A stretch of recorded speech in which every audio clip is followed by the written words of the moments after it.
Your account balance is $4.12. Emma had just given her last $1,000 to help a struggling veteran living out of his truck. She was now completely broke, but her act of kindness didn't go unnoticed. Just 2 hours later, a message from the Department of Defense would reveal a connection that would leave her utterly speechless. Hi everyone. Welcome to Inspiring Stories. Let's dive into this incredible tale. Emma wasn't supposed to end up like this. At 35, she worked as a small-town bookstore manager in Willow Creek, a quiet community nestled in the mountains. She was one unexpected expense away from financial ruin, but life had other plans for her. While her college friends pursued careers in bustling cities, Emma had stayed behind to care for her mother, a retired nurse who had served during the Gulf War. For 15 years, Emma had been her mother's primary caregiver, her anchor, until her mother passed away from a sudden illness just 8 months ago. The medical bills had wiped out their savings, and the funeral expenses took care of the rest. All Emma had left was her job at the bookstore, a cozy but aging cottage with a mortgage she could barely afford, and a $1,000 emergency fund her mother had always insisted she keep untouched. "Always have something to fall back on, Em," her mother would say in that gentle but firm tone. "Life doesn't stop just because you're having a tough day." As Emma pulled into the bookstore parking lot on that chilly Wednesday morning, her mother's words echoed in her mind. Her car's heater had been acting up, but repairs weren't in her budget. Nothing beyond the absolute essentials was. That's when she noticed something unusual: a beat-up pickup truck with military decals parked at the far end of the lot. A man sat inside, his posture rigid and disciplined, despite his worn-out appearance. Something about him reminded her of her mother, the way he carried himself with quiet dignity, even in hardship. Emma parked nearby and gathered her things, trying not to stare. But as she walked toward the bookstore, she noticed the man's window was slightly open despite the cold, and he was shivering. Without a second thought, she changed course and approached his truck. "Excuse me," she said softly, not wanting to startle him. "Would you like to come inside? The bookstore is warm, and we have free coffee." The man looked up, momentarily confused, then embarrassed. He was younger than she'd first thought, maybe in his late 30s, but his eyes told a story of someone who had seen too much. "I'm fine, ma'am. Thank you," he replied, his voice rough, as if he hadn't spoken to anyone in days. "I'm Emma. I work here," she said, nodding toward the bookstore. "Veterans are always welcome. My mom served in the Gulf War." After a moment's hesitation, he nodded and stepped out of the truck. "John Harris, Iraq. 2 tours." Inside the bookstore, Emma poured him a cup of coffee and found a quiet corner where they could talk. Slowly, John's story unfolded.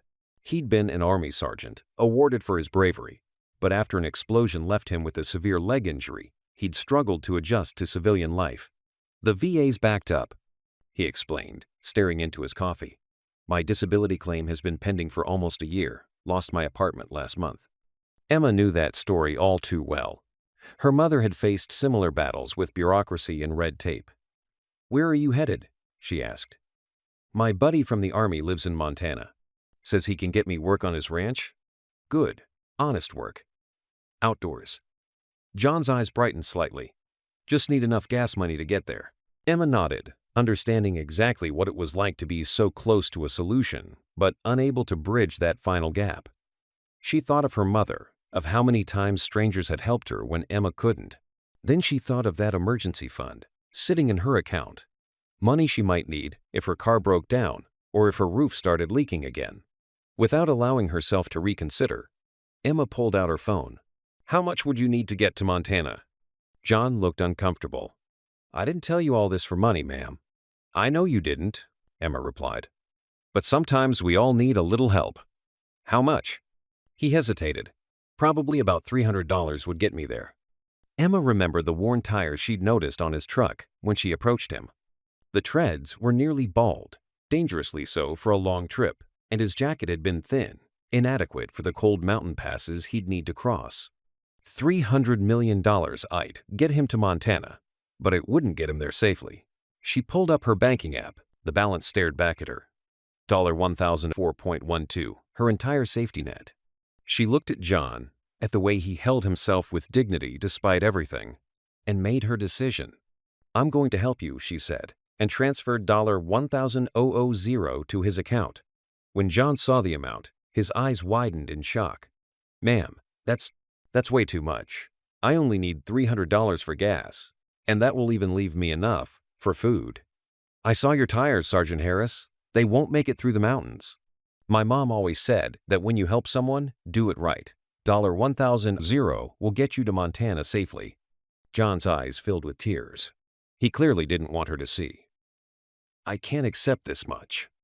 "Yes, you can," Emma said firmly, "because someday you'll be back on your feet and you'll help someone else." She smiled. "My mom always said that's how the world keeps spinning." John was quiet for a moment. "My father was a colonel," he finally said. "I haven't spoken to him in 5 years." Emma didn't press, just waited while he found his words. "We had a falling out after my first tour. I was angry at the world, at the system, at him for pushing me into the military." John's hands tightened around his coffee cup. "Said some things I can't take back. Pride kept me from reaching out, even after I ended up living in my truck." He shook his head. "But what you just did. A stranger with no reason to help me. Maybe it's time I called him." "Family ties are strong," Emma said, thinking of her own mother. "Sometimes they just need a little reminder." John nodded. "I'll call him when I get on the road. Tell him what happened here today, what you did." He managed a genuine smile. "Thank you, Emma. Not just for the money." As Emma watched him drive away, she felt a strange mix of emotions. Panic about her own situation, certainly, but also a deep sense of peace. Her mother would have done exactly the same thing. She had no idea that by the end of her shift, everything would change in ways she couldn't possibly imagine. The bookstore was quiet that day. The cold weather kept most customers away, giving Emma time to worry about her impulsive decision. What if her car broke down tomorrow? What if her roof leaked again? She pushed the thoughts away. What was done was done. At 4:30, just as she was preparing to close for the day, the bookstore door opened. A young man in a crisp military uniform entered, looking somewhat out of place among the bookshelves. "I'm looking for Emma Thompson," he said when she approached. "That's me," she replied, confusion evident in her voice. The young man reached into his bag and pulled out an envelope. "This is for you, ma'am, from the Office of the Secretary of Defense."